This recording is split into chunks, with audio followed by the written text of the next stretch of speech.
שלום לכולם, יאיר מסליק הנדסה. אני נמצא פה היום בסדרות במטווח נץ המדבר. היום אני מראה לכם כובע זיהוי סליק.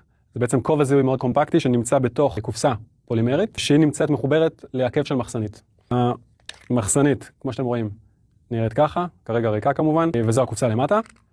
ואפשר לראות בעצם רצועת משיכה של הכובע. נעשה הדגמה קטנה. חבל!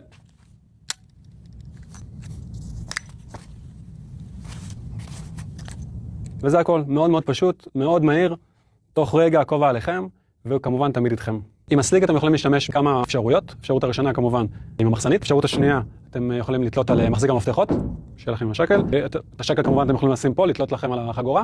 אפשרות נוספת להוציא את הקופסה מהמחסנית, ולתלות פה עם קליפס.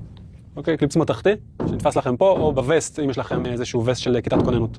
חבל!